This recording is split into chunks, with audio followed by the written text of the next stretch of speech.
जय हिंद दोस्तों, आप सभी का स्वागत है ज्ञानपीठ जीके पॉइंट के इस यूट्यूब चैनल पर। दोस्तों, एसएससी सीजीएल 2026 जो आया है उसके लिए हमने जीके की मॉक टेस्ट श्रृंखला शुरू की थी, जिसमें हम आपको अभ्यास कराते हैं 15 मिनट में 25 क्वेश्चन हल करने के लिए। तो उसी क्रम में मैं आपका नया मॉक टेस्ट लेके आया हूँ, नया सेट लेके आया हूँ। तो आइए शुरू करते हैं आज का मॉक टेस्ट। इससे पहले मैंने जो मॉक टेस्ट अपलोड किया उनकी प्लेलिस्ट बना दी है, तो आप वहाँ से जाकर उनको देख सकते हैं। और मैं आपको ये भी बता दूं, ये जो क्लास आती है ये डेली आती है रात 9 बजे। तो 9 PM पर ये क्लास मैं अपलोड करता हूं। तो चलिए शुरू करते हैं। पहला प्रश्न आज के स्क्रीन पर क्या कहा गया, निम्नलिखित कथनों पर विचार कीजिए। पहला कथन क्या है, इल्बर्ट बिल विवाद 1883 लॉर्ड रिपन के शासनकाल के दौरान हुआ था, जिसका उद्देश्य भारतीय और यूरोपीय जजों के बीच न्यायिक असमानता को दूर करना था। तो ये क्या कथन सही है? तो आपका जवाब होगा जी। इल्बर्ट बिल एक ऐसा बिल था जिसमें ये कहा गया कि जो भारत के जजेस हैं वो भी अंग्रेज़ों के मुकदमों की सुनवाई कर सकते हैं। तो ये आपका बिल्कुल करेक्ट है। और इसका उद्देश्य क्या था कि भारत और अंग्रेज जजों के बीच जो एक असमानता बनी हुई थी, जो भेदभाव बना हुआ था, वो दूर हो जाएगा। दूसरा कथन क्या कहता है, इसके विरोध में अंग्रेजों द्वारा चलाए गए आंदोलन को श्वेत विद्रोह कहा जाता है, व्हाइट म्यूटिनी कहा जाता है। तो ये भी आपका करेक्ट आंसर है।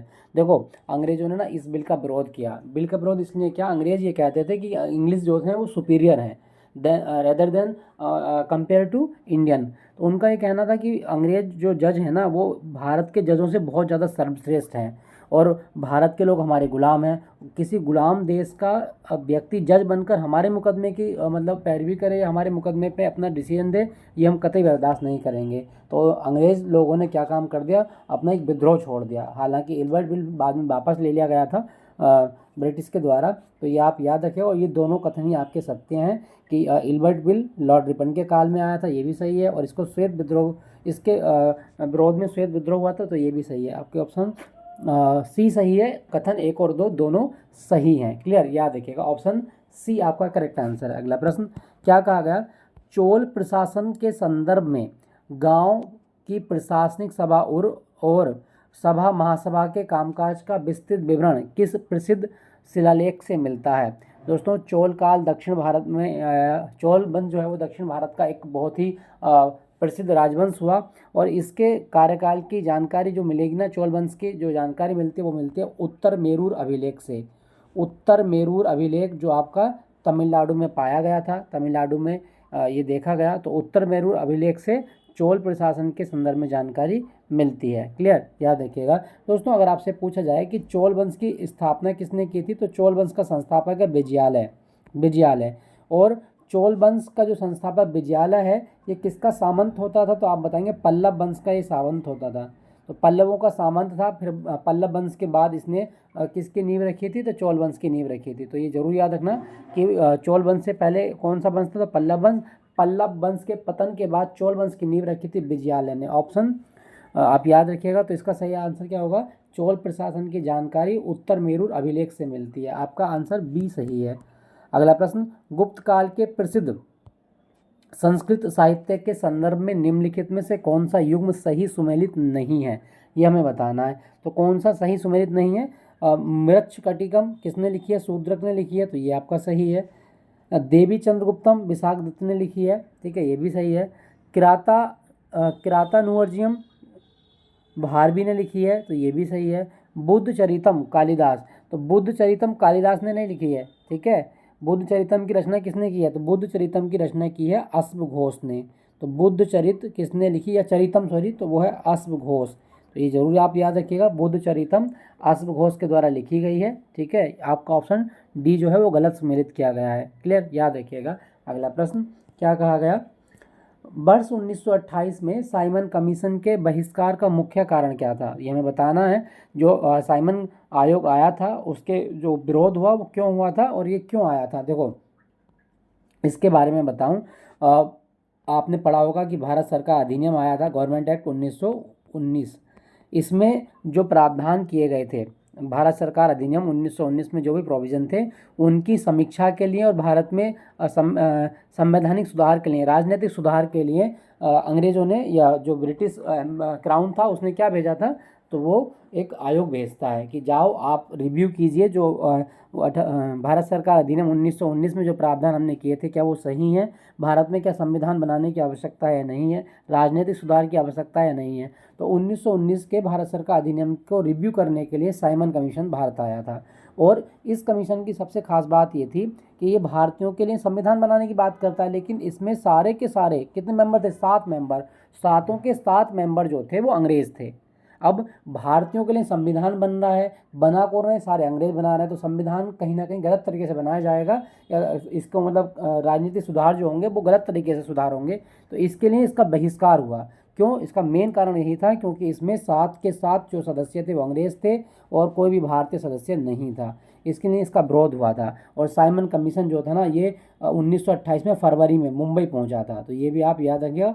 इसके अध्यक्ष कौन थे? तो जॉन साइमन इसके अध्यक्ष थे। तो ये आप याद रखना, ठीक है, ये आपसे पूछा जा सकता है। और मैं आपको बता दूं, साइमन कमीशन के विरोध करने के चलते लाला लाजपत राय पर लाठीचार्ज हुआ था। लाला लाजपत राय पर लाठीचार्ज हुआ और उस प्रोटेस्ट के दौरान ही लाला लाजपत राय की डेथ हो जाती है। तो ये भी आप याद रखना कि साइमन कमीशन का विरोध करते समय कौन से क्रांतिकारी की डेथ हुई थी? तो लाला लाजपत राय की डेथ हुई थी। क्लियर? याद रखिएगा। अगला प्रश्न क्या कहा गया? प्रसिद्ध राष्ट्रकूट शासक कृष्ण प्रथम ने एलोरा में चट्टान को काटकर प्रसिद्ध कैलाश मंदिर का निर्माण करवाया था। राष्ट्रकूट वंश का संस्थापक कौन था? तो दोस्तों राष्ट्रकूट वंश का संस्थापक कौन है? वो है आपका दंती दुर्ग। ऑप्शन ए आपका सही जवाब है, दंती दुर्ग राष्ट्रकूट वंश का संस्थापक है। और ये जो एलोरा का कैलाश मंदिर है ये भगवान शिव को समर्पित है, शिव। क्लियर? याद रखना। तो राष्ट्रकूट वंश का संस्थापक दंती दुर्ग है। अगला प्रश्न, दिल्ली सल्तनत के किस कवि या लेखक को तूतीय हिंद ये अर्थात भारत का तोता कहा जाता है, जिन्होंने खजाइन उल फुतूह की रचना की थी? तो भारत का तोता, पैरट ऑफ इंडिया किसको कहा गया? आपका आंसर होगा अमीर खुसरो को कहा जाता है। क्या आपको पता है कि अमीर खुसरो के गुरु का नाम क्या था? तो मैं आपको बता दूं, अमीर खुसरो के गुरु थे निजामुद्दीन औलिया। निजामुद्दीन औलिया, जिनको महबूब इलाही भी कहा गया है। तो निजामुद्दीन औलिया के शिष्य थे अमीर खुसरो। क्लियर? याद रखना। और इनको भारत का तोता कहा जाता है। अगला प्रश्न, वर्ष 1916 के ऐतिहासिक लखनऊ समझौते के संदर्भ में कौन सा कथन सही है? दोस्तों लखनऊ अधिवेशन या लखनऊ जो समझौता हुआ, लखनऊ पैक्ट जो हुआ था वो मुस्लिम लीग के बीच हुआ था और किसके बीच हुआ था? वो कांग्रेस के बीच हुआ था। अब इसकी सबसे खास बात क्या है कि इसमें नरंदल और गरंदल का विभाजन हुआ, ये गलत है। ठीक है, बाल गंगाधर तिलक और मोहम्मद अली जिन्ना के प्रयासों से कांग्रेस और मुस्लिम लीग के बीच समझौता हुआ था। तो ऑप्शन बी आपका सही जवाब है। ठीक है, ऑप्शन बी। और मैं आपको बता दूं, लखनऊ समझौता जब हुआ था तो लखनऊ अधिवेशन की अध्यक्षता किसने की थी? AC मजूमदार। AC मजूमदार के द्वारा इस अधिवेशन की अध्यक्षता की गई थी। ठीक है दोस्तों, याद रखिएगा। तो इसकी सबसे खास बात यह है कि कांग्रेस और मुस्लिम लीग दोनों साथ मिलकर आई थी। कांग्रेस की तरफ से कौन थे? तो तिलक थे और मुस्लिम लीग की ओर से जिन्ना थे।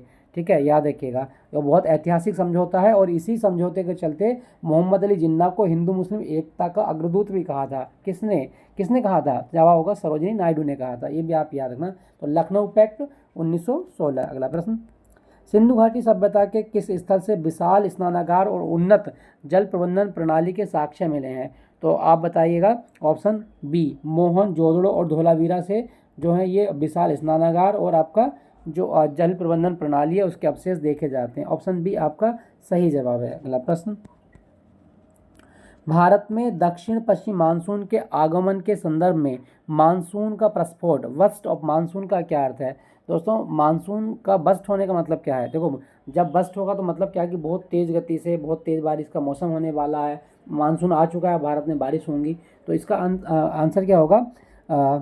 भारत में दक्षिण पश्चिम मानसून जो आता है ना, ये जून के माह में प्रारंभ में आर्द्रता से भरी हवाओं का अचानक और प्रचंड गर्जन के साथ भारी वर्षा करना, ये इसका मतलब होता है। जब भारत में मानसून का विस्फोट होता है तो इसका मतलब है कि जून माह में खासकर पश्चिमी तट पर भारत में बरसात शुरू हो चुकी है। इसमें प्रचंड आंधी आती है और तीव्र वर्षा होती है। ऑप्शन बी आपका सही जवाब है। और मैं आपको ये भी अवगत करा दूँ दोस्तों, यहाँ पे ना ये आप याद रखना कि जब ये दक्षिण पश्चिम मानसून आता है ना तो ये सबसे पहले किस राज्य में वर्षा करता है? तो केरल में करता है, केरल। ठीक है, याद रखना, आपसे पूछा जाता है केरल में बरसात होती है यहाँ से। और मानसून के आगमन पर होने वाली वर्षा भीषण विस्फोट करती है। ये भी आप यहाँ बादलों गड़गड़ाहट के साथ होता है, प्रचंड गर्जन के साथ। क्लियर? याद रखना। अगला प्रश्न, भारत में मोटे अनाज जैसे ज्वार बाजरा रागी के खेती के संदर्भ में कौन सा कथन सत्य है? तो मोटे अनाजों की खेती मेनली कहाँ होती है? ऐसी जगह होगी जहाँ वर्षा कम होती हो, जहाँ पे मिट्टी कम उपजाऊ हो, रेतीली हो, है ना। तो इसका सही आंसर क्या होगा कि ऐसे जगह जहाँ कम वर्षा होती हो, कम उपजाऊ मिट्टी हो और मिट्टी में आसानी से उगाए जा सकते हैं। तो ज्वार, बाजरा, रागी ये मरुस्थलीय क्षेत्र में मेनली उगाए जा सकते हैं जहाँ वर्षा कम होती है। तो ऑप्शन बी आपका सही जवाब है। अगला प्रश्न क्या कहा गया है? जोग जलप्रपात भारत के किस राज्य में है जिसे महात्मा गांधी जलप्रपात भी कहा जाता है? तो जोग जलप्रपात जिसे महात्मा गांधी जलप्रपात भी कहा जाता है, किस राज्य में? सही आंसर क्या होगा? ये शरावती नदी पर है, कर्नाटक में। शरावती नदी कर्नाटक, और कर्नाटक में ना एक जलप्रपात और है, वो है आपका कुंचिकल। ये भारत का सबसे ऊंचा झरना है जो कर्नाटक में स्थित है, शिमोगा जिले में, और ये बराही नदी पर है। बराही नदी पर कर्नाटक में स्थित है कुंचिकल जलप्रपात। दोस्तों क्या आपको पता है कर्नाटक में कौन सी पहाड़ी हैं जिनको हम क्या बोलते हैं? कॉफ़ी हिल्स कहा जाता है ना, ये जरूर याद रखना, कॉफ़ी हिल्स। और कर्नाटक का एक शहर है कुर्ग। कुर्ग को भारत की कॉफ़ी की राजधानी कहा जाता है। तो कॉफ़ी की राजधानी किसको कहा गया? तो कर्नाटक के कुर्ग को कहा जाता है। क्लियर, याद रखिएगा। अगला प्रश्न, सर्दियों के मौसम में भारत के उत्तर पश्चिमी भाग जैसे पंजाब, हरियाणा, दिल्ली में होने वाली हल्की वर्षा जो रबी फसल के लिए अत्यधिक लाभदायक है का मुख्य कारण क्या है? दोस्तों देखो, ये भी जरूरी है ना, रबी की फसल का मतलब क्या है कि सर्दियों में बरसात हो रही है, और भारत में सर्दियों में जो बरसात होती है ना वो पश्चिमी विक्षोभ से होती है। वेस्टर्न डिस्टर्बेंस भारत में आती हैं, उससे ये बरसात होती है। और मैं आपको बता दूं, इस वर्षा को महावट भी कहा जाता है। महावट, राजस्थान जैसे क्षेत्रों में इसको महावट भी बोलते हैं, वेस्टर्न डिस्टर्बेंस को। और ये वेस्टर्न डिस्टर्बेंसेज जो होती हैं ना, ये भूमध्य सागर से ओरिजिन होती हैं। ठीक है, भूमध्य सागर से उत्पन्न होता है पश्चिमी विक्षोभ, ये जरूर याद रखना, आपसे पूछा जाता है। पश्चिमी विक्षोभ, भूमध्य सागर। क्लियर, याद रखिएगा। अगला प्रश्न, निम्नलिखित में से कौन सी जोड़ी फसल का प्रकार और उदाहरण उसके उदाहरण संदर्भ में सही सुमेलित नहीं है? अच्छा, ये मैं बताना कि कौन सी फसल किसके साथ सही सुमेलित नहीं है। तो देखते हैं, गेहूं, चना, सरसों रबी की फसलें होती हैं, तो बिल्कुल सही है। धान, मक्का, कपास खरीफ की फसल है, ये भी सही है। तरबूज, खीरा, ककड़ी ये जायद की फसल है, ये भी सही है। नकदी फसल केवल बाजरा और जूट, ये गलत है। नकदी फसलों में जैसे आपका गन्ना गन्ना हो गया ना, गन्ना के अलावा कपास हो गया आपका, कपास के अलावा आपका जूट हो गया, है ना, ये सब नकदी फसलें होती हैं। तो ऑप्शन डी आपका सही सुमेलित नहीं है, बाकी सारे सुमेलित होते हैं। कपास के बारे में बता दूं, काली मिट्टी इसके लिए बहुत ज़्यादा बेस्ट मानी जाती है, ये आप याद रखिएगा। अगला प्रश्न क्या कहा गया? केप कोमोरिन भारत के किस राज्य में स्थित है जो भारतीय मुख्य भूमि का सबसे दक्षिणी बिंदु है? दोस्तों देखो, ये भारत का मैप है, एक रफली मैं मैप बना देता हूँ, ये भारत का मैप है, और ये जो बिंदु है ना, ये वाला, ये सबसे, ये वाला बिंदु, ये है आपका केप कोमोरिन, और इसी को बोलते हैं कन्याकुमारी। तो कन्याकुमारी कहाँ पर है? तमिलनाडु में है, ये आप याद रखना, तमिलनाडु। और क्या दोस्तों आप बता सकते हैं तमिलनाडु में कोई हिल स्टेशन है? हाँ, तमिलनाडु में ऊटी, ऊटी हिल स्टेशन, और ऊटी जो है ना ये डोडा बेटा पहाड़ियों पर आता है, डोडो बेट्टा, ये जरूर याद रखना, आपसे पूछा जाता है। तो केप कोमोरिन ये तमिलनाडु में है। अगला प्रश्न, ब्रह्मपुत्र नदी को तिब्बत में सांगपोक के नाम से जाना जाता है, भारत के अरुणाचल में प्रवेश करते समय से किस नाम से पुकारा जाता है? तो दोस्तों भारत में जब ये अरुणाचल प्रदेश में आती है नमचा बरवा से, है ना, तो ये जरूर याद रखना कि कौन सी नदी हिमालय की पूर्वी सीमा बनाती है? तो ब्रह्मपुत्र नदी हिमालय की पूर्वी सीमा बनाती है, और ये नमचा बरवा से यू आकार की घाटी में प्रवेश करती है भारत में, और जहाँ पर इसको दिहांग कहा जाता है, दिहांग। ठीक है, दिहांग। और ये कहाँ से निकलती है? तो तिब्बत में एक ग्लेशियर है, चेमा युंगडुंग ग्लेशियर, चेमा युंगडुंग ग्लेशियर, वहाँ से निकलती है ब्रह्मपुत्र नदी, और ये बंगाल की खाड़ी में गिरती है, गंगा के साथ मिलकर गंगा ब्रह्मपुत्र डेल्टा ही बनता है। ठीक है, याद रखना। तो दिहांग कहा जाता है अरुणाचल प्रदेश में। क्लियर, याद रखना। और इसको बांग्लादेश में क्या बोलते हैं? तो ब्रह्मपुत्र नदी को बांग्लादेश में जमुना कहा जाता है। क्लियर, याद रखिएगा। अगला प्रश्न, मानव शरीर में एंजाइम और हार्मोन दोनों का स्राव करने वाली एकमात्र मिश्रित ग्रंथि कौन सी है? तो दोस्तों मानव शरीर में मिश्रित ग्रंथि अग्नाशय है। अग्नाशय ग्रंथि ये एंजाइम और हार्मोन दोनों का श्रवण करती है, सिक्रेशन करती है।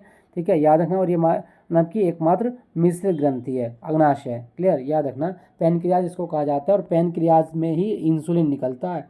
इंसुलिन किससे निकलता है? पैनक्रियाज से। क्लियर, याद रखिएगा। अगला प्रश्न, पौधों में पानी और खनिज लवणों के ऊपर से नीचे की ओर, ध्यान रखना, सॉरी, नीचे से ऊपर की ओर संवहन के लिए कौन सा ऊतक उत्तरदायी होता है? तो दोस्तों पौधों में पानी और खनिज लवणों का जो ट्रांसपोर्टेशन होता है ना, वो जाइलम से होता है। जाइलम एक संयोजी ऊतक होता है जो पौधों की जड़ों से जल को पौधों के अन्य भागों तक सींच देता है। तो ऑप्शन होगा बी। फ्लोएम की बात करूँ तो फ्लोएम भी एक कनेक्टिव टिश्यू है और ये फूड को कैरी करता है, फूड का ट्रांसपोर्ट करता है। तो पौधे जो खाना बनाते हैं पत्तियों में, पत्तियों से तने में पौधे की जड़ तक खाना आता है, वो कौन करता है? फ्लोएम करता है। और जबकि जाइलम ये जल को करता है। ठीक है, याद रखिएगा। अगला प्रश्न, मानव रक्त का पीएच मान कितना होता है? तो मानव रक्त का पीएच मान 7.4 होता है। ये स्लाइटली अल्कलाइन होता है, ये आप याद रखना। दोस्तों, क्या आपको पता है कि मानव के रक्त में कौन सी धातु होती है? तो आप बताएंगे मानव के रक्त में होती है आयरन धातु। आयरन धातु हीमोग्लोबिन वाले पार्ट में हीम पार्ट जो होता है वो आयरन का होता है, और मानव के खून का रंग इसी आयरन वाले पार्ट के लिए लाल होता है। ठीक है, याद रखिएगा, आपसे पूछा जाता है। क्लियर, याद रखेंगे। अगला प्रश्न, प्रकाश संश्लेषण की क्रिया के दौरान क्लोरोफिल सौर ऊर्जा को अवशोषित करता है। क्लोरोफिल के केंद्र में कौन सा धातु होता है? तो क्लोरोफिल के केंद्र में कौन सा होता है? मैग्नीशियम होता है। ऑप्शन बी आपका सही जवाब है। क्लोरोफिल के सेंटर में मैग्नीशियम धातु पाई जाती है। दोस्तों, क्या आपको पता है कि जो प्रकाश संश्लेषण की क्रिया है ये किस रंग में ज़्यादा होती है? तो आप याद रखना, लाल रंग में ज़्यादा होती है और हरे रंग के प्रकाश में सबसे कम होती है। ठीक है, पूछा जाता है आपके एग्जाम में, तो ये आप याद रखिएगा। और प्रकाश संश्लेषण में कौन सी गैस निकलती है? ऑक्सीजन गैस निकलती है। चलिए अगला प्रश्न, आनुवांशिकी का जनक कौन है जिन्होंने मटर के पौधों पर प्रयोग किया था? तो दोस्तों, आनुवांशिकी का जनक कहा जाता है ग्रेगर जॉन मेंडल को। Gregor John Mendel, option B आपका सही जवाब है, ग्रेगर जॉन मेंडल। और इन्होंने अपना प्रयोग किस पे किया था? पाइसम सैटिवम अर्थात मीठी मटर के दानों पर किया था। अगला प्रश्न, कीटभक्षी पौधे या घटपर्णी पिचर प्लांट किस मिट्टी में उगते हैं और जिसमें किसकी कमी होती है? दोस्तों, मैं आपको बता दूं, अगर पौधे किसी ऐसी मिट्टी में उग रहे हैं जिसमें नाइट्रोजन की कमी है, तो नाइट्रोजन की कमी होने पर पौधे क्या काम करते हैं? कीटों का भक्षण करने लगते हैं। तो वो नाइट्रोजन की कमी वाले क्षेत्रों में पौधे मांसाहारी हो जाते हैं, जो नाइट्रोजन की कमी को पूरा करने के लिए जो इंसेक्ट होते हैं उनको खा जाते हैं, उनको बंद कर लेते हैं। तो आपका जवाब होगा नाइट्रोजन की कमी वाली भूमि में जो आपके कौन से होते हैं? कीटभक्षी पौधे वो पाए जाते हैं। तो ऑप्शन बी आपका सही जवाब है। ठीक है, याद रखना। अगला प्रश्न, कोशिका का पावर हाउस किसे कहा जाता है? तो दोस्तों, कोशिका का पावर हाउस बोलते हैं माइटोकॉन्ड्रिया को। ऑप्शन बी आपका सही जवाब है। और माइटोकॉन्ड्रिया में कोशिकीय श्वसन के माध्यम से एटीपी ऊर्जा बनती है। और मैं आपको बता दूं, एक जो सेल होती है ना, सेल को सांस भी कहाँ से मिलता है? रेस्पिरेटरी ऑर्गन है ये सेल का, रेस्पिरेटरी ऑर्गन ऑफ सेल, वो है आपका माइटोकॉन्ड्रिया ऑफ सेल। क्लियर, याद रखिएगा। अगला प्रश्न, अर्थशास्त्र में लोफर वक्र किससे संबंधित होता है? दोस्तों, लोफर वक्र की मैं बात करूं, ये कर की दर और सरकार को कुल प्राप्त राजस्व दर के बारे में बताता है। तो ऑप्शन ए आपका सही जवाब है, कर की दर और सरकार को प्राप्त कुल राजस्व, इसके बारे में बताता है लोफर वक्र। अगला प्रश्न, जनसंख्या के संदर्भ में थॉमस माल्थन का जनसंख्या सिद्धांत क्या कहता है? दोस्तों, थॉमस माल्थन ने जनसंख्या सिद्धांत दिया और उन्होंने बताया कि जो जनसंख्या होती है ना, वो अंकगणितीय रूप से आगे बढ़ती है, ज्यामितीय रूप से। तो जनसंख्या जो होती है वो ज्यामितीय रूप से आगे बढ़ती है। जैसे एक से दो, दो से चार, चार से फिर छः, आठ हो जाए ना, आठ से फिर 16, इस तरह से बढ़ती रहती है। ठीक है, जनसंख्या एक से दो, दो से चार, चार से आठ, आठ से 16, 16 से 32, इस तरह से। जबकि जो खाद्यान्न होता है वो अंकगणितीय दर से बढ़ता है। तो ऑप्शन बी आपका सही जवाब है। ये थ्योरी बहुत आती है, अच्छे से इसको नोट कर लेना कि थॉमस माल्थन का सिद्धांत क्या कहता है। तो आप बताइएगा कि जनसंख्या ज्यामिति की दर से बढ़ती है और खाद्यान्न में वृद्धि अंकगणितीय दर से होती है। ठीक है, याद रखना है, थॉमस माल्थन का सिद्धांत है। अंतिम प्रश्न क्या कहता है? 2011 की जनगणना के अनुसार भारत में किसी क्षेत्र को नगरीय क्षेत्र घोषित करने के लिए कम से कम क्या शर्त अनिवार्य नहीं है? तो दोस्तों, सही जवाब क्या होगा? न्यूनतम 5000 व्यक्ति होने चाहिए, सही है। कार्यशील पुरुषों की तुलना कम से कम 75% जनसंख्या गैर कृषि कार्यों में लगी हो, ये भी सही है। जनसंख्या का घनत्व 400 व्यक्ति प्रति वर्ग किलोमीटर होना चाहिए, ये भी सही है। लेकिन आबादी 50% साक्षर हो, ऐसा कोई नियम नहीं है। ठीक है, तो ऑप्शन आपका डी जो है वो सही है कि ये वाली शर्त अनिवार्य नहीं है, डी वाली। बाकी सारी शर्तें अनिवार्य हैं एक क्षेत्र को नगरीय क्षेत्र घोषित करने के लिए। ठीक है दोस्तों, ये था 25 प्रश्नों का एक मॉक टेस्ट जिसमें मैंने आपको अभ्यास कराया। तो फिर मुलाकात होगी नए मॉक टेस्ट में। Thank you for watching Gyanpeeth ji का पॉइंट।